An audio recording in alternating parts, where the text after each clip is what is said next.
On en a tous un peu marre de se battre avec une IA qui semble constamment tout oublier, pas vrai? Allez, dans les prochaines minutes, on va décortiquer ensemble comment passer de cette frustration à une maîtrise quasi totale de la collaboration avec l'intelligence artificielle.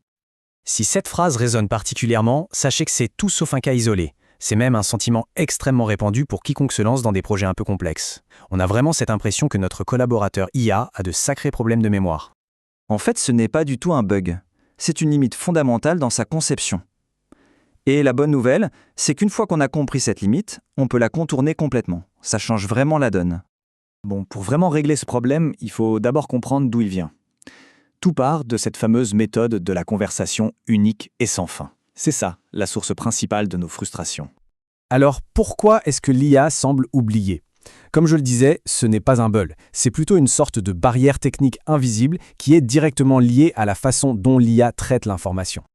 Pour que ce soit plus clair, imaginez que l'IA travaille sur un tableau, un grand tableau noir, mais dont la taille, elle, est fixe. Ce tableau, c'est sa mémoire à court terme, et par définition, elle est limitée. À chaque fois qu'on interagit avec elle, une question, un bout de code, une correction, eh bien on écrit sur ce tableau. Et petit à petit, l'espace se remplit, inévitablement. Et arrive le moment fatidique où le tableau est plein. Il n'y a plus de place. C'est là que tout bascule, car l'IA doit faire un choix crucial. Pour pouvoir noter une nouvelle information, elle n'a pas le choix. Elle doit effacer la plus ancienne, tout en haut du tableau. Et le point vraiment crucial ici, c'est que cette information la plus ancienne, c'est souvent le contexte de départ. La structure du projet, les objectifs, tout ça est effacé en premier.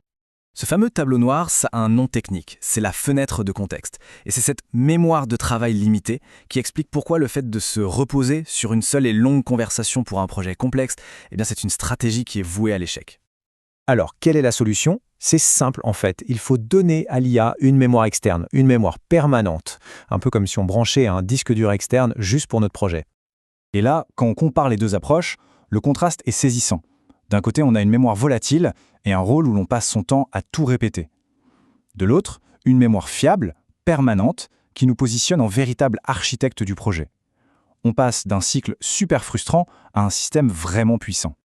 Attention, cette nouvelle méthode ne rend pas du tout le rôle de l'humain obsolète, bien au contraire, elle l'élève. On passe de la simple exécution de tâches à la supervision stratégique. Cette comparaison illustre ça parfaitement. On n'est plus l'artisan qui pose chaque brique une par une en se concentrant sur les petits détails. Non, on devient l'architecte qui conçoit le plan de tout le bâtiment. Notre valeur ajoutée change complètement. Elle se déplace vers des compétences que l'IA, elle, ne peut pas reproduire. La pensée stratégique, la compréhension du contexte métier et surtout le jugement critique. D'accord, mais concrètement, comment on met en place ce rôle d'architecte? En fait, tout ça se traduit par un flux de travail très simple, en boucle, qui garantit quasiment le succès. Voilà le cycle magique en 5 étapes. C'est la clé. D'abord, on initialise la documentation. Ensuite, on briefe l'IA pour une tâche précise en lui donnant ce contexte.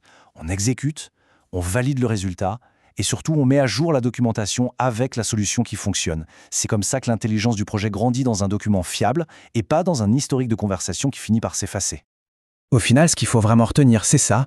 Pour maîtriser la collaboration avec une IA, il faut apprendre à concentrer notre propre intelligence humaine là où elle a le plus d'impact. Et ça nous laisse sur une dernière réflexion.